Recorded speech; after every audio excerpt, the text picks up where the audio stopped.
Praise the lord. దేవుని నామానికి మహిమ కలుగును గాక. మీ అందరికీ ప్రభు పేట వందనాలు తెలియజేస్తున్నానండి.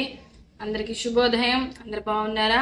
అనుదినం మన అనే కార్యక్రమానికి ప్రేమపూర్వకంగా మిమ్మల్ని ఆహ్వానిస్తూ ఉన్నాం. ప్రభు మిమ్మల్ని మీ కుటుంబాన్ని మెండుగా దీవించి ఆశీర్వదించును గాక. ఆమేన్. పరిశుద్ధ గ్రంథంలోని చక్కని లేఖన భాగం ధ్యానం చేసుకుందాం. 2వ దినవృత్తాంతాల గ్రంథం 20వ అధ్యాయం 15వ వచనం మధ్య భాగం నుంచి మనం చదువుకున్నట్లయితే, యెహోవా సెలవిచ్చినదేమనగా, ఈ గొప్ప సైన్యమునకు మీరు భయపడకుడి, జడియకుడి. ఈ యుద్ధము మీరు కాదు, దేవుడే జరిగించును. హల్లెలూయా. ఇక్కడ చదువుకున్నటువంటి లేఖన భాగం ద్వారా మనకు అర్థమవుతుంది కదా, తన ప్రజల్ని దేవుడు ఎంతగానో బలపరుస్తూ ఉన్నాడు, అభయాన్ని ఇస్తూ ఉన్నాడు. ఇక్కడ మనం మొదటి నుంచి కూడా మనం చదువుకున్నట్లయితే, యెహోషాపాతు తన మీదకి యుద్ధం చేయడానికి, తన రాజ్యం మీదకి యుద్ధం చేయడానికి వచ్చినటువంటి శత్రు సమూహం మీద జయం కలగాలని మొట్టమొదటిగా ఏం చేస్తున్నాడంటే, దేవుని పాదాల దగ్గర కూర్చొని ప్రార్థన చేస్తున్నాడండి, మొర్ర పెడుతూ ఉన్నాడు.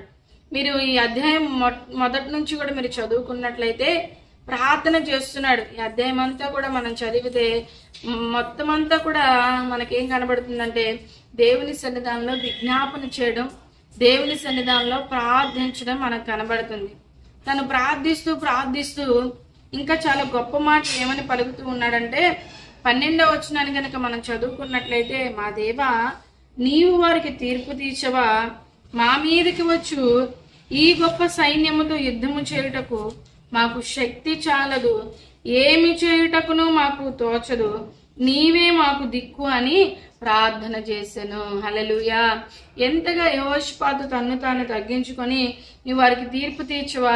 ఈ గొప్ప సైన్యాన్ని జయించడానికి మాకైతే శక్తి లేదయ్యా, మాకైతే సామర్థ్యం లేదయ్యా, మాకేం చేయాలో తోచట్లేదయ్యా, నీవే మాకు దిక్కయ్యా, నీవే మాకు శరణ్యమయ్యా, మేమేం చేయాలో మాకు తెలియచేయ్యా అని ఈ రీతిగా తన్ను తాను తగ్గించుకొని దేవుని సన్నిధానంలో కూర్చొని ప్రార్థన చేస్తూ ఉంటే, దేవుడు సెలవిస్తున్నటువంటి వాక్యం ఏంటంటే, దేవుడు చెప్తున్నటువంటి మాట ఏంటంటే, ఈ గొప్ప సైన్యమునకు మీరు భయపడకుడి, జడియకుడి. ఈ యుద్ధము మీరు కాదు, దేవుడే జరిగించును. యెహోవా సెలవిస్తూ ఉన్నటువంటి మాట, మీరు భయపడమాకండి, జడియమాకండి. ఈ యుద్ధం మీరు కాదు, దేవుడే మీ పక్షాన జరిగిస్తున్నాడు అని చెప్పి ధైర్యపరుస్తూ ఉన్నాడు. అట్టి విధానంగానే వారికి యుద్ధంలో జయాన్ని ఇచ్చాడండి దేవుడు. హల్లెలూయా.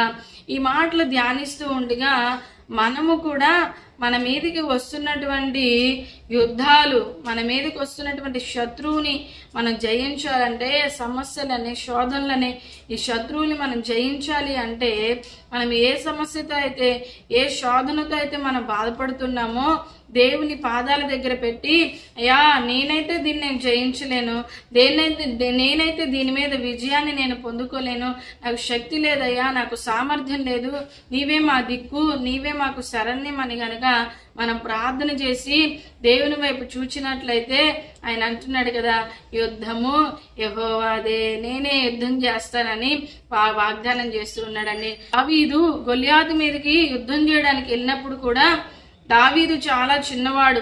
గొల్యాతు చూస్తే చాలా పొడవుగా, చాలా బలసూరుడిగా ఉన్నాడు. తన ఈటే ఎంతో పెద్ద బరువుతో కూడుకొని ఉన్నది. తన ఈటిని మోయడానికి కూడా పక్కన ఒక వ్యక్తి ఎంతో ఇబ్బంది పడుతూ తీసుకొస్తూ ఉంటాడు. దావీదు అయితే చాలా చిన్నవాడు, కానీ యుద్ధం చేయడానికి వెళ్ళి అక్కడ గొల్యాతు అయితేనండి చూస్తూ ఉన్నాడు, ఎవరిక్కడ అసలు నాతో యుద్ధం చేయడానికి వచ్చేది అంటే, ఎదురుగుండా దావీదు వస్తున్నా కూడా ఈయన నాతో యుద్ధం చేయడానికి వస్తున్నాడు అనేటువంటి గొల్యాతు గ్రహించట్లా.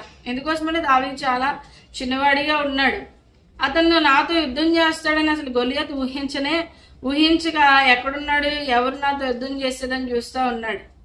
కానీ దావీదుకున్నటువంటి విశ్వాసం ఏంటంటే, యుద్ధము యెహోవాదే, ఆయన నా పక్షాన యుద్ధం చేస్తాడు. నా ముందు ఎంత భయంకరమైనటువంటి శత్రువు, ఎంత పెద్ద సమస్య, నాకన్నా ఎంత పెద్ద సమస్య నా ముందు ఉన్నా కూడా నాకు భయం లేదు. ఎందుకోసమంటే యుద్ధము చేసేది దేవుడే అంటూ ఉన్నాడు. హల్లెలూయా, హల్లెలూయా. మనం ఎంతో ధైర్యంతో ఉండి యుద్ధం యెహోవానే చేస్తాడని నిబ్బరంతో ఉంటే సమస్య కూడా మన దగ్గర నుంచి పారిపోయేద్దండి. ఎందుకోసం అంటే మన పక్షాన్ని యుద్ధం చేసేది ఎవరంటే సైన్యములకు అధిపతి అయినటువంటి యెహోవా, ఈ సృష్టిని సృష్టించినటువంటి సృష్టికర్త. ఆయన మన పక్షాన ఉన్నాడు కాబట్టి సమస్యతో మనం చెప్పాలి, నా పక్షాన యుద్ధం చేసేది యెహోవానే. నేనే అనుకుంటున్నావా?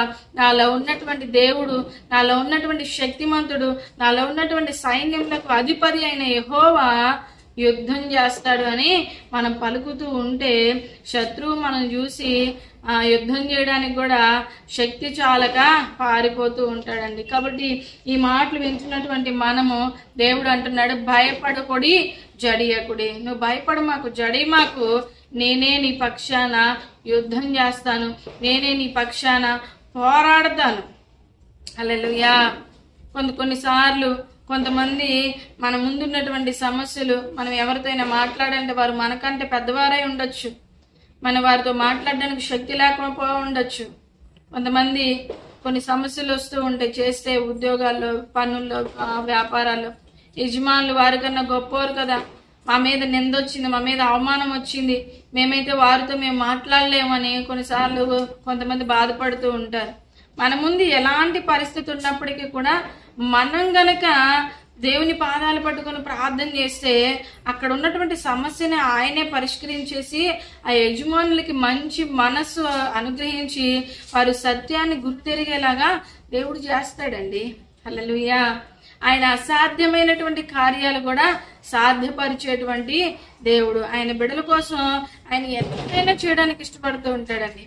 మనం మానవ మాతృలంగా మనమే మన బిడ్డల కోసం ఎంత అయినా కూడా మనం కష్టపడటానికి ఇష్టపడతాం కదా.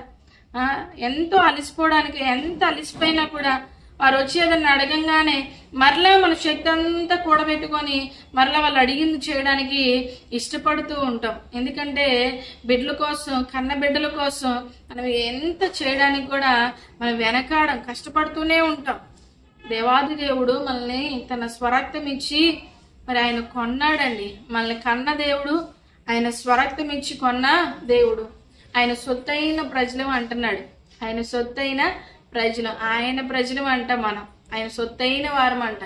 మరి మన విషయంలో ఆయన పూచీపడ్డా, అందుకోసం అంటున్నాడు కదా, భయపడ మాకు, జడే మాకు, యుద్ధము నేనే నీ పక్షాన్ని చేస్తానని దేవుడు వాగ్దానం చేస్తున్నాడు. కాబట్టి యెహోషాపాతు ఎలాగా దేవుని పాదాల దగ్గర ప్రార్థించి జయాన్ని పొందుకున్నాడో అలాగే మనం అందరం కూడా మన అవసరతల్ని దేవుని పాదాల దగ్గర పెట్టి ప్రార్థించి మనం కూడా జయాన్ని పొందుకోవడానికి పరిశుద్ధాత్మ దేవుడు మనకి సహాయం చేయనుగాక. ఆమేన్. ప్రార్థన చేసుకుందాం. పరిశుద్ధుడ ప్రేమగల తండ్రి, నీకు వందనాలు. ఉదయకాల సమయమందు యెహోషాపాతు ఎలాగ ప్రార్థన చేసి నీ దగ్గర నుంచి గొప్ప అభయాన్ని పొందుకున్నాడో మేము కూడా అలాగ ప్రార్థించి మాకున్న సమస్యల మీద గొప్ప జయాన్ని పొందుకోవడానికి మీరు సహాయం చేయండి. మీ దగ్గర నుంచి చక్కటి వాక్కుని మేము పొందుకోవడానికి కృప చూపండి. భయపడ మాకు, జడే మాకు, యుద్ధము యెహోవాయే చేస్తాడని వాగ్దానం చేస్తున్నాడు.